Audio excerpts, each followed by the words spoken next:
I don't know where we would be without the intellectual ammunition that John Lott has been providing us for oh so long. He joins us right now talking about the dangers of universal background checks, red flag laws, and gun-free zones. Dr. John Lott.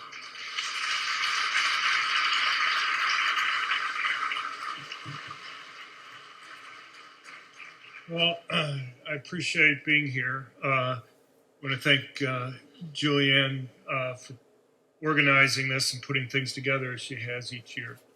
So, sorry about that. Okay. So I kind of want to talk a little bit about the current debate that's going on and tell you how I would kind of deal with the debate. So take something like universal background checks. I mean, obviously, it's something that gets pushed after each mass public shooting. If you go back and look at when Obama was president, whenever we had a mass public shooting, it was usually the only law that he would go and try to push. The irony, obviously, is there's not one mass public shooting this century that would have been stopped by having that in effect. And I'm pretty skeptical that universal background checks, and I can talk about it a little bit, would have any impact on crime rates. But people want to do something. I want to do something. If I want to do something, I'd try to do something like get rid of gun-free zones. But people who've been to these conferences in the past have heard me talk about it a lot. So if you're going to have universal background checks, and I have nothing in principle problem with it, I just don't think it's going to do any good, at least not have it do harm. And there's a few things which I consider very reasonable. I mean, one of the big phrases that's often used by gun control advocates is they want reasonable gun control laws. Well, let me advocate what I think are a few reasonable fixes for universal background checks, so I don't think they'll do harm. So one of the issues is costs. If you live in Washington, D.C., it costs $125 to go and do the universal background check to privately transfer a gun. You live in New York City, it costs at least that much. There are places which will charge even more. You go across the country, places like Oregon, you can find it for $55, what have you. But this is a real cost of going and doing it. It may not stop you or I from being able to get a gun, but my concern is that the people who benefit the most from owning guns, poor minorities, particularly poor blacks, $125 or even $80 may make the difference between whether they're able to obtain a gun legally to defend themselves and their families. But there's a bigger problem with this, and that is, let's say you really believe background checks lower crime. Well, do you really want to tax people for going and doing what you think is good? I mean, that's one thing I never really understand. It seems like you'd want to reward them rather than taxing them. So if you really believe, if gun control advocates really believe that encouraging people to go and do background checks on the private transfers of guns will somehow reduce crime, why are you going to make them pay a $125 fee for doing that? You know, one of the more bizarre things I'll just mention quickly, and that is in Washington, D.C., if you and I lived there and I was going to give you 4 guns to one person, you think that's just one background check, right? But no, the background checks are on each gun. So rather than charging $125, they charge $500 to transfer, and I think it gets to what the point is. So there's 2 issues here. One is, if you want to encourage background checks, don't penalize the person for going and doing it. And the second thing is, if you believe background checks reduce crime, you believe it reduces crime for everybody, not just the particularly law-abiding person who's going out of their way to go and do a background check. Well, if you believe that, if everybody benefits, then make everybody pay. Why put the entire burden of this on the law-abiding person who's going out of their way to go and have the background check on the private transfer there?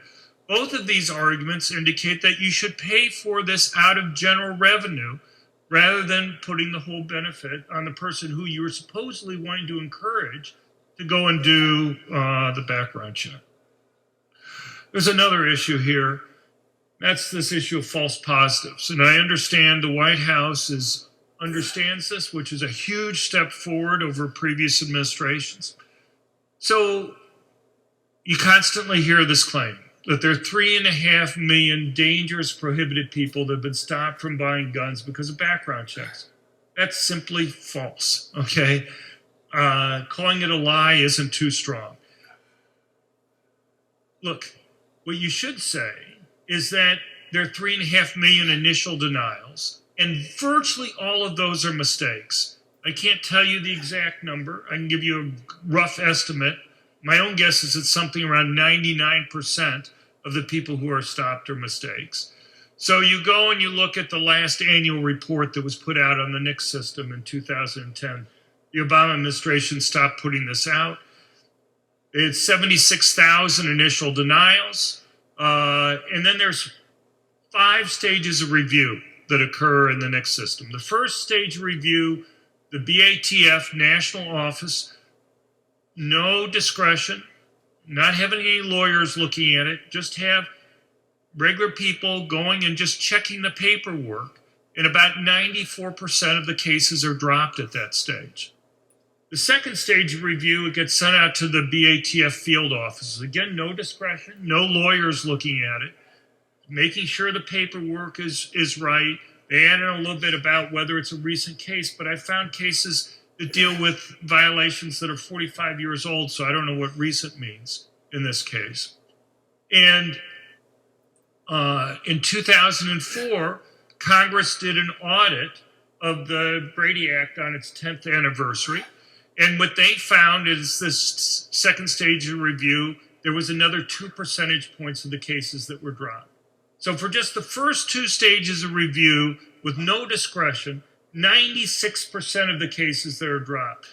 If you look at the numbers for 2010, 76,000 initial denials, 48 cases were referred for prosecution, 28 cases were prosecuted, and they got 13 convictions. And if you look at the 13 convictions, particularly the ones that deal with things like perjury, so you fill out the form, you're a felon, you somehow forget to mention that on the form, that, these are actually easy convictions to go and get. And so the fact that there's so few convictions really makes you wonder. And there's a simple explanation for this, and that is they're not real cases.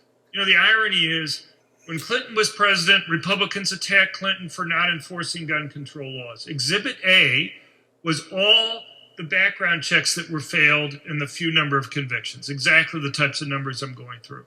When Bush was president, Democrats attacked him for not enforcing the gun control laws. When Obama was president, Republicans, even some favorites of mine like Ted Cruz and whatever, would go and attack Obama for not enforcing the gun control laws. It's not that they're not enforcing the gun control laws. I have some good friends that were in the Bush administration. Reagan Dunn was the first head director of Project Safe Neighborhood. That whole purpose of that group in the Department of Justice was to enforce gun control laws. And Reagan will tell you, he said, look, they'd love to prosecute the cases if they were real cases. But it's one thing to stop a felon from buying a gun. It's another thing to stop somebody simply because they have a similar name to a felon from buying a gun. When you fill out the 4473 forms, you put down your name, your social security number, your address, your age, your race, your eye color, your gender. You think they're using all that information. What they'll frequently use is just roughly phonetically similar names and similar birthdays. And the problem is, it's particularly minorities that are harmed as a result of this. Hispanics and blacks. People tend to have names similar to others in their racial groups. Hispanics have names similar to other Hispanics. Blacks tend to have names similar to other blacks.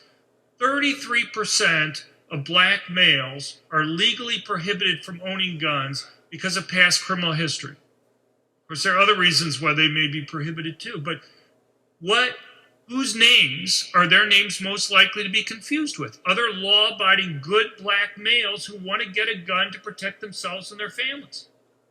Here's the deal. Go to a Democrat in Capitol Hill, and because I've done this, and just say, don't talk to them about guns, but just say, I think companies are racially discriminatory. And you say, you're right on that. Of course, most companies, if you were to tell an employer, maybe you ought to think about doing just roughly phonetically similar names. They're going to look like you're from Mars, because they have no desire to go and create all sorts of false positives for their employees. But why not, as a simple, quote, reasonable fix again, why not simply require that the federal government has to do criminal background checks in the same way that the federal government mandates that private companies have to do it? If it's good enough for the federal government to say you have to go and use the complete information that's there and use it exactly as it's presented to you, why isn't that good enough for the federal government? But look, I've been making these points to gun control advocates for 20 years now.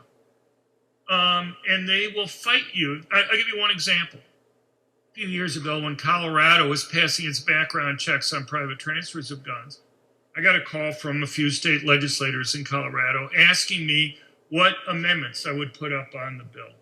And one of my suggestions was to put up an amendment that would exempt people below the poverty level from having to pay tax that they have on transferring guns in Colorado. My understanding is the current governor's just increased this to like $75. But so here's the deal. With the exception of 2 pro-gun Democrats in the state house, every other Democrat in the state house voted against exempting people below the poverty level from having to pay the new state tax. How many taxes can you think of that Democrats will fight tooth and nail against exempting people below the poverty level from having to pay?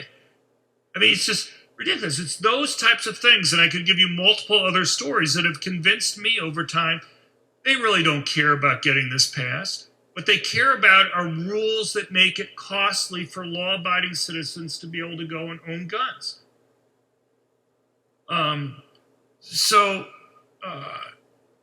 There's another issue with regard to background checks that could easily be fixed.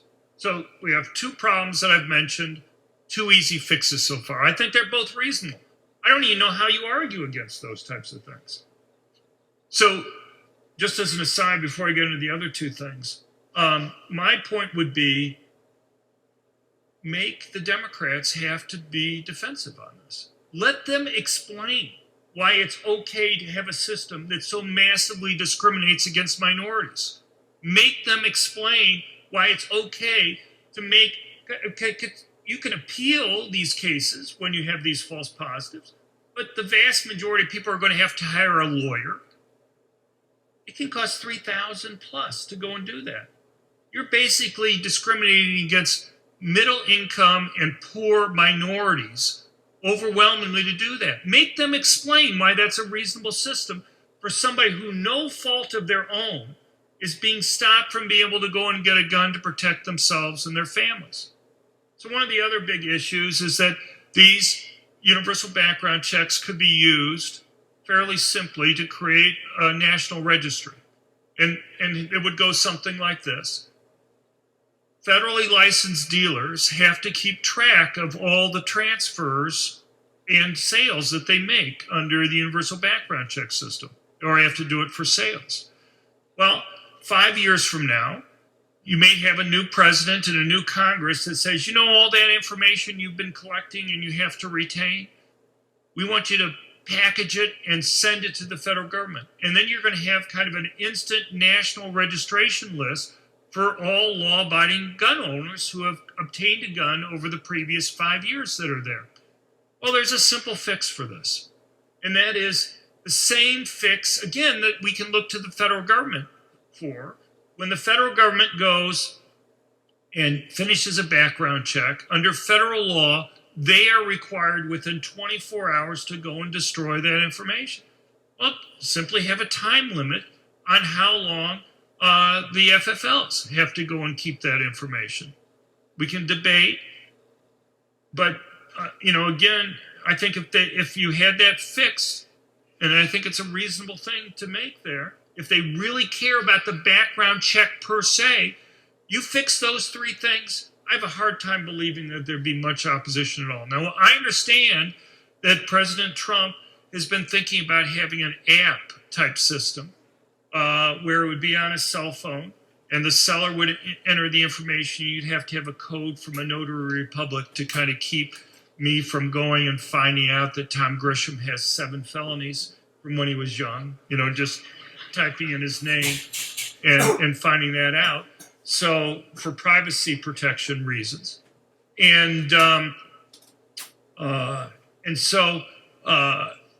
I think it's pretty neat. I'm sure the Democrats will go nuts over something like this for 2 reasons. One, it would effectively solve the cost issue that's there. And secondly, since all that information would be going through the federal government, and the federal government under current law has to destroy that information within 24 hours, it would effectively mean that you're not creating a national registration list for all those other states that are out there that don't currently require a background check on private transfers. Now, there's one other change to be made. If you read the laws that we have right now in terms of these universal background checks, one of the things they frequently somebody temporarily under what's called when they're in quote unquote imminent danger.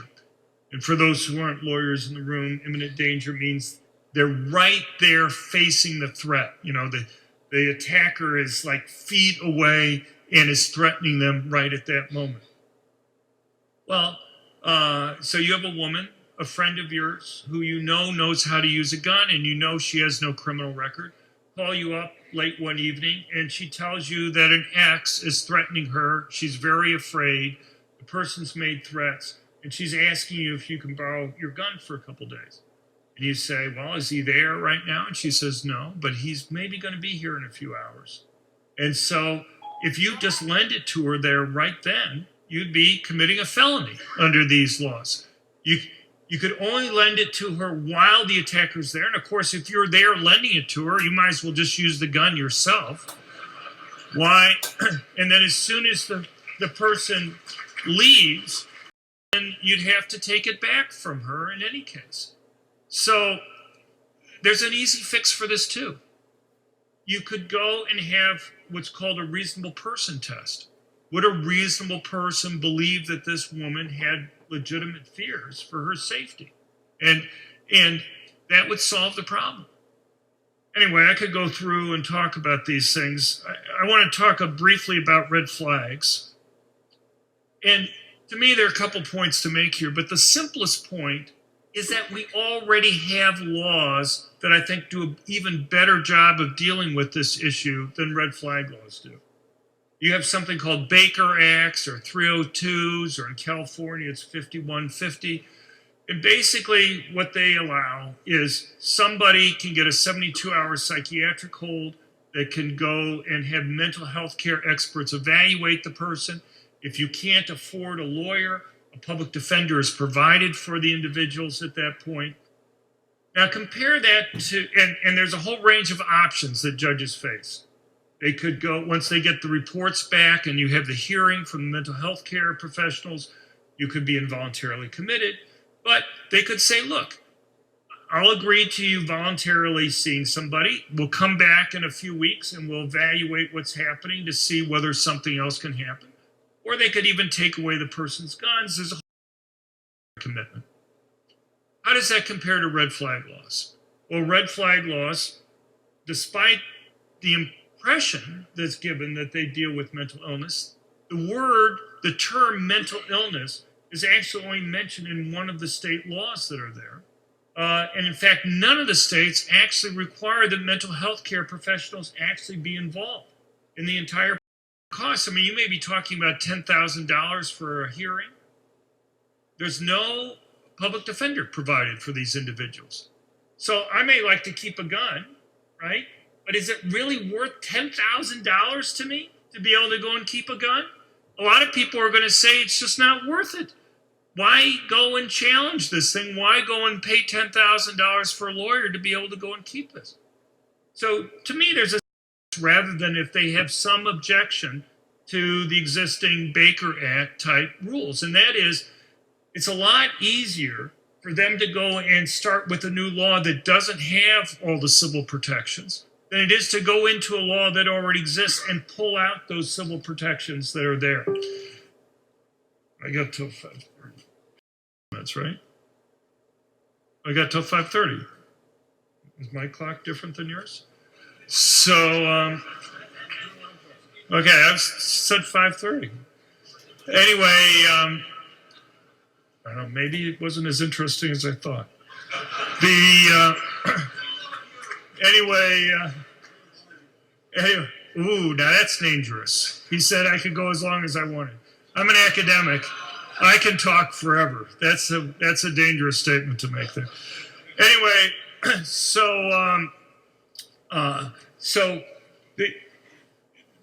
the thing is, there are other problems that can arise with regard to red flags that I don't really think people have thought through completely. So let me give you a story from an extremely good friend of mine. I wish she was actually here to go and say this. I'll say her name because a lot of you may know her. Her name's Nikki Gozer. She had the horrible tragedy of having her husband murdered in front of her by a stalker. And it was in a gun-free zone. That's not relevant for this part of the story. But understandably, having this trauma of having her loved husband murdered right in front of her, she was incredibly depressed afterwards. In fact, I know from talking to her that she was even reticent to go and see mental health care professionals because she was worried that they would take away her ability to go and protect herself there. Well, think about red flag laws. So here you have friends or relatives or neighbors who may be well-meaning, who may say, Nikki's really depressed and she has guns. Maybe we should try to put in a complaint to the judge. All the judge sees when he initially takes away the person's gun is a written complaint in front of them saying, she's depressed, I'm very worried about what she might do, she has guns, maybe we should go and take them away from her. And based on just that written complaint, the judge will go and make his decision. Now, here's the problem. Being able to go and talk to people, even if it's not a mental health care professional, can be extremely helpful for people. You can feel much better after talk to friends or relatives or others about how they're feeling. Well, now you may have the same type of situation where they are going to be concerned that if they go and share their feelings with somebody, they could have their gun taken away. Well, what does that do to the police officer's job? They lose their job if they don't have a gun. And so now you're going to have other people who are going to be afraid to go and share their feelings. And so rather than reducing suicides, you may increase them.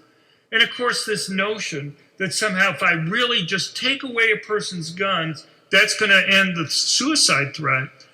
I don't know, maybe they need to talk to Jeffrey Epstein about this. But the notion that somehow the only way that you're going to be able to go and commit suicide is with a gun is just not serious. You have to deal with the underlying problems that are there, and having mental health care professionals and others involved.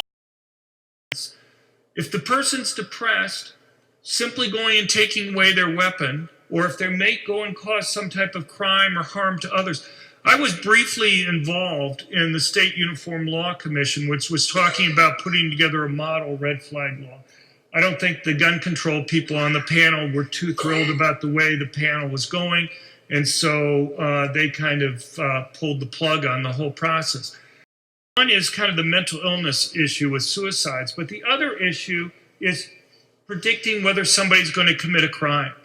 And so we'd bring in people who were in states that were doing this, and I would ask them, in my role there, I'd say, okay, how do you predict these things? And there were basically three things that were brought up. You look at past criminal record, you look at age and gender. With regard to criminal record, my comment was, don't we already have laws that if you're a felon, even a nonviolent felon, you're banned for life from being able to own a gun? And they said, yeah, but the point is they want to be able to make it so if you have an arrest but not a conviction, your gun can be taken away. Or if you have a complaint but not even arrest, your gun can be taken away. And my response was, well, why don't we make this explicit? And they said, no, they didn't really want to do that. And I know why they didn't want to do it. I didn't push the point because it was so obvious. The courts have ruled you have a fundamental right to be able to go and defend yourself. They can't take away that right without an adjudication process. And to go and simply have a complaint without an arrest or an arrest without a conviction, they know that if they made that explicit in the law, it would be struck down. So I want to quickly go through the other two things here. Age and gender. I'm listening to these guys and they say, well, you know, men are more likely to go and commit crimes than women are, older to commit crime. And I'm thinking, well, isn't this great? Will someday somebody say blacks are more likely to go and commit crimes than whites, so we should take guns away from blacks? Is that really where we're going on this thing?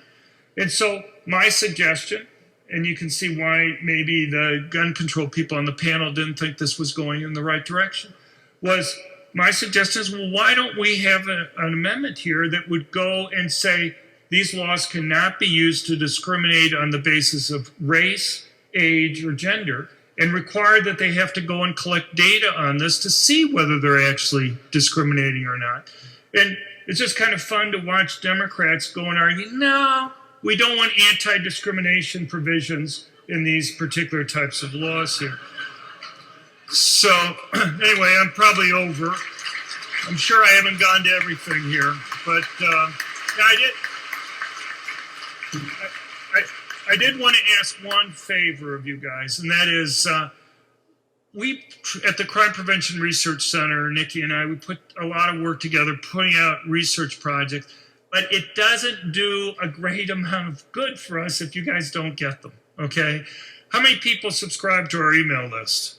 Okay, how many people, keep your hands up if you think it's a benefit, if you enjoy it? Okay, so at least the other people around here can see this. What I'd appreciate you doing, if you don't mind, is to go to our website at crimeresearch.org, and there's a little tab up in the left, or if you hover around a page for like 40 seconds, a little pop-up will occur, and just subscribe to it. You can unsubscribe at some future point, but we really try to put out information like what I've been talking about and give you the data so that you can go and argue with people and educate other people about these things. That's the only way we're going to be able to win this discussion here, to try to make people safer. So if you can go to crimeresearch.org and just subscribe to our email list, it would be tremendously appreciated. Thank you very much for your time, and I'm sorry for going over.